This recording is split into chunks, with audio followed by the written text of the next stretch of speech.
Tafsir Surat Al-Fatihah ayat 3. Al-Fatihah ayat ketiga yaitu, Ar-Rahmanir-Rahim, yang Maha Pemurah lagi Maha Penyayang. Firman Allah Subhanahu wa Ta'ala, Ar-Rahmanir-Rahim, keterangannya dikemukakan dalam bab Basmalah, itu sudah cukup dan tidak perlu diulangi lagi. Al-Qurtubi mengatakan, sesungguhnya Allah Subhanahu wa Ta'ala menyifati dirinya dengan Ar-Rahman dan Ar-Rahim sesudah firman-Nya, Rabil, Alamina, tiada lain agar makna tarhib yang dikandung Rabul, Alamina dibarengi dengan makna targhib yang terkandung pada Ar-Rahmanir-Rahim, sebagaimana pengertian yang terkandung di dalam firman-Nya. Kabarkanlah kepada hamba-hambaku, bahwa sesungguhnya akulah yang Maha Pengampun lagi Maha Penyayang, dan bahwa sesungguhnya azabku adalah azab yang sangat pedih. Al-Hijr, 49-50. Juga dalam firman Allah Subhanahu wa Ta'ala yang lainnya, yaitu, sesungguhnya Tuhanmu amat cepat siksaannya, dan sesungguhnya Dia adalah Maha Pengampun lagi Maha Penyayang. Al-A'raf, 165. Lafaz Rabb Tuhan dalam ayat tersebut mengandung makna tarhib, sedangkan Ar-Rahmanir-Rahim mengandung makna targhib. Di dalam kitab Sahih Muslim disebutkan dari Abu Hurairah radhiyallahu anhu bahwa Rasulullah shallallahu alaihi wasallam pernah bersabda, seandainya orang yang mukmin mengetahui apa yang ada di sisi Allah berupa siksaan, niscaya tiada seorang pun yang tamak menginginkan surganya. Seandainya orang kafir mengetahui apa yang ada di sisi Allah berupa rahmat, niscaya tiada seorang pun yang berputus asa dari rahmatnya. Pengertian kalimat Ar-Rahman dan Ar-Rahim. Keduanya merupakan isim yang berakar dari bentuk masdar Ar-Rahman dengan maksud mubalagah. Lafaz Ar-Rahman lebih baligh kuat daripada lafaz Ar-Rahim.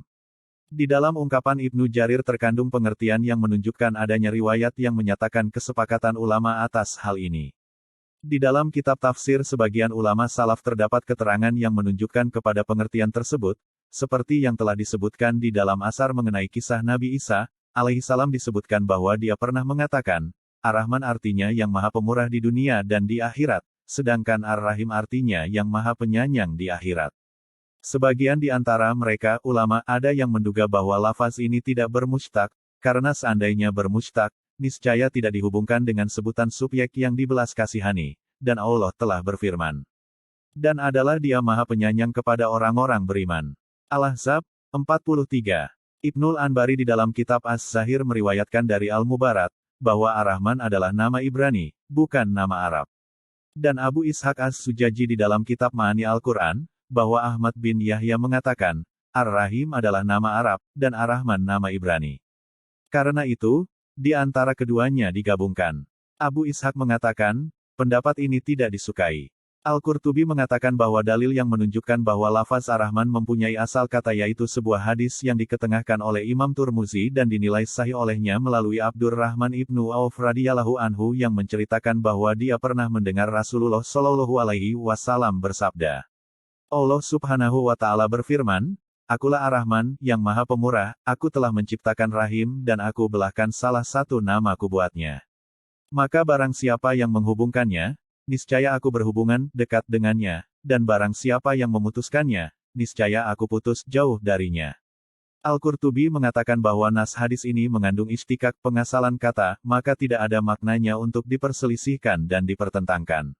Adapun orang-orang Arab ingkar terhadap nama Ar-Rahman karena kebodohan mereka terhadap Allah dan apa-apa yang diwajibkannya. Selanjutnya Al-Qurtubi mengatakan bahwa menurut pendapat lain lafaz Ar-Rahman dan Ar-Rahim mempunyai makna yang sama, perihalnya sama dengan lafaz Natmana dan Nadim, menurut Abu Ubaid. Menurut pendapat yang lainnya lagi, sebuah isim yang berwazan falana tidak sama dengan yang berwazan failun, karena wazan fa, lana hanya dilakukan untuk tujuan mubalaghah fi'il, yang dimaksud misalnya seperti ucapan murajulun gatbanu ditujukan kepada seorang lelaki yang pemarah. Sedangkan wazan failun ada kalanya menunjukkan makna fa'il dan ada kalanya menunjukkan makna maf'ul. Abu Ali Al-Farisi mengatakan bahwa Ar-Rahman adalah isim yang mengandung makna umum dipakai untuk semua jenis rahmat yang khusus dimiliki oleh Allah SWT, sedangkan Ar-Rahim hanya dikhususkan buat orang-orang mukmin saja, seperti pengertian yang terkandung di dalam firman-Nya. Dan adalah Dia Maha Penyayang kepada orang-orang beriman. Al-Ahzab, 43. Ibnu Abbas mengatakan bahwa keduanya merupakan isim yang menunjukkan makna lemah lembut, sedangkan salah satu di antaranya lebih lembut daripada yang lainnya, yakni lebih kuat makna rahmatnya daripada yang lain.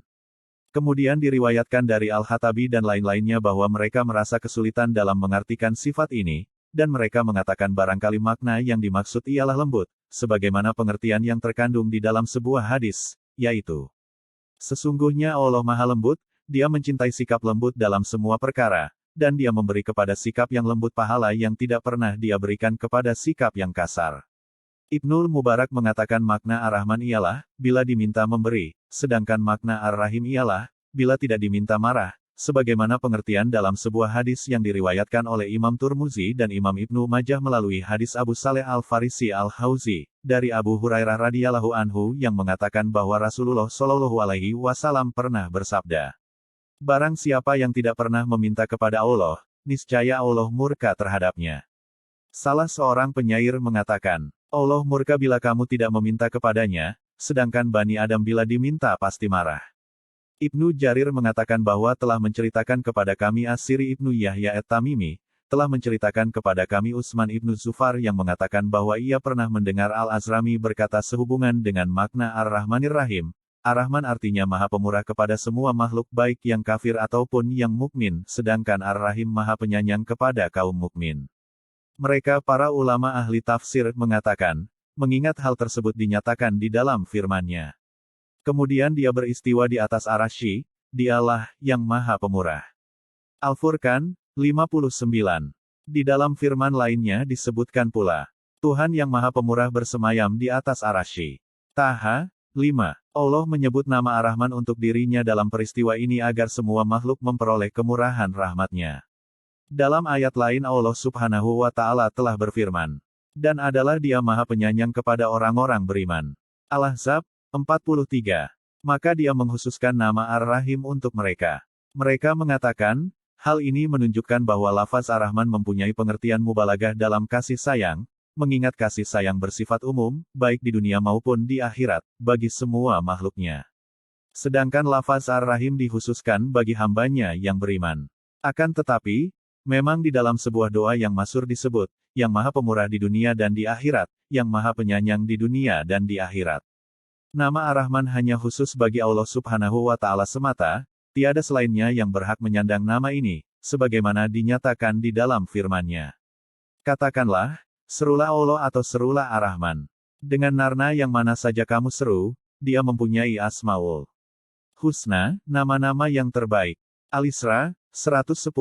Dalam ayat lainnya lagi Allah Subhanahu wa Ta'ala telah berfirman, dan tanyakanlah kepada rasul-rasul kami yang telah kami utus sebelum kamu, adakah kami menentukan Tuhan-Tuhan untuk disembah selain Allah yang Maha Pemurah.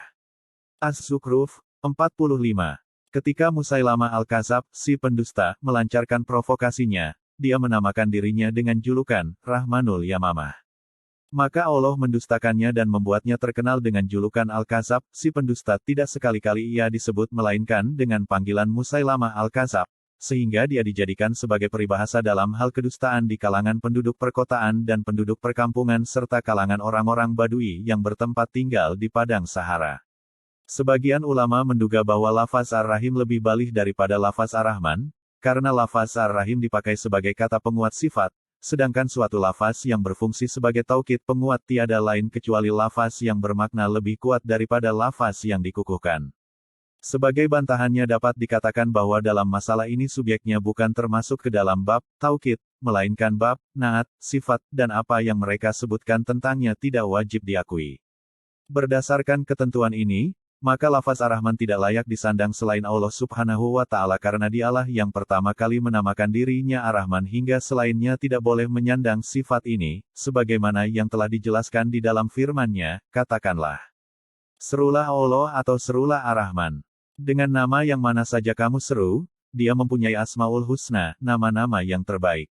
Al-Isra 110. Sesungguhnya Musailama Al-Kadzab dari Yamamah secara kurang ajar berani menamakan dirinya dengan sebutan Ar-Rahman, hanya karena dia sesat, dan tiada yang mau mengikutinya kecuali hanya orang-orang sesat seperti dia.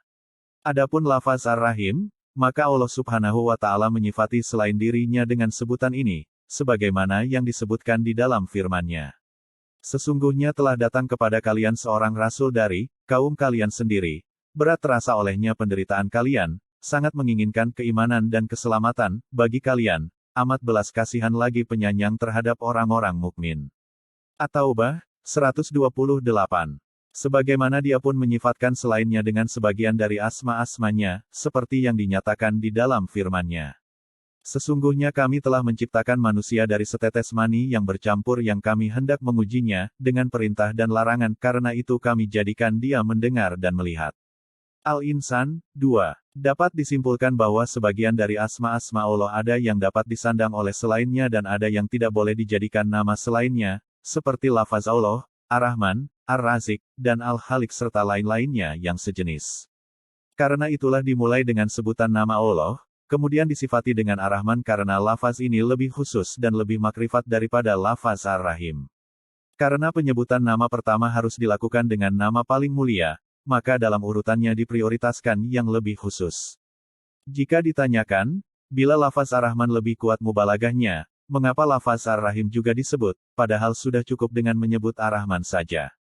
Telah diriwayatkan dari Atta al-Khurasani yang maknanya sebagai berikut, mengingat ada yang menamakan dirinya dengan sebutan Ar-Rahman selain dia, maka didatangkanlah lafaz Ar-Rahim untuk membantah dugaan yang tidak benar itu, karena sesungguhnya tiada seorang pun yang berhak disifati dengan julukan Ar-Rahmanir Rahim kecuali hanya Allah semata.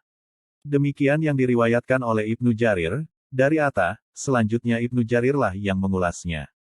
Tetapi sebagian dari kalangan mereka ada yang menduga bahwa orang-orang Arab pada mulanya tidak mengenal kata Ar-Rahman sebelum Allah memperkenalkan dirinya dengan sebutan itu melalui firman-Nya.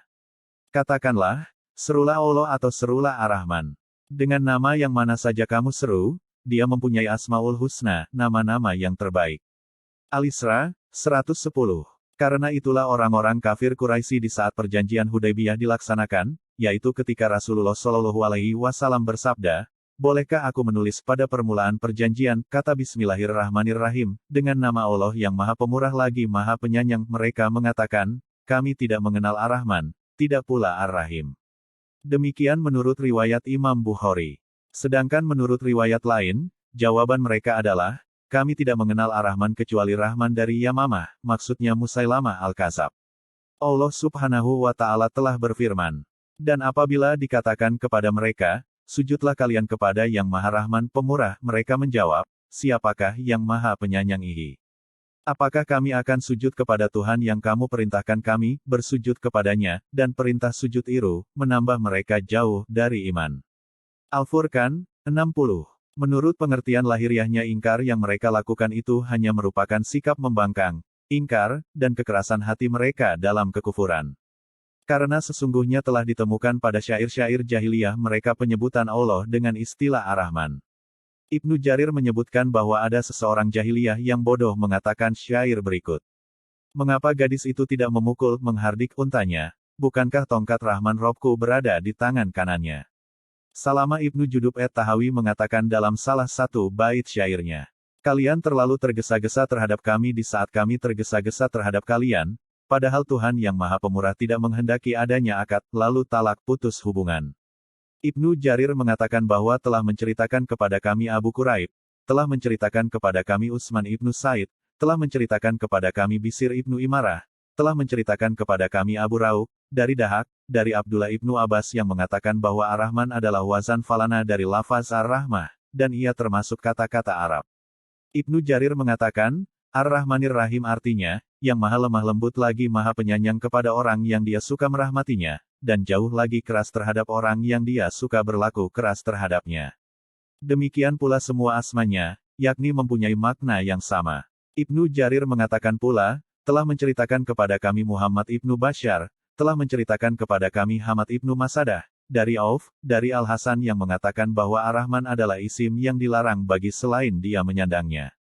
Ibnu Abu Hatim mengatakan, telah menceritakan kepada kami Abu Said Yahya Ibnu Said Al-Katan, telah menceritakan kepada kami Zaid Ibnul Habab, telah menceritakan kepadaku Abul Asyab, dari Al-Hasan yang mengatakan bahwa Ar-Rahman adalah isim yang tiada seorang manusia pun mampu menyandangnya, Allah menamakan dirinya dengan isim ini.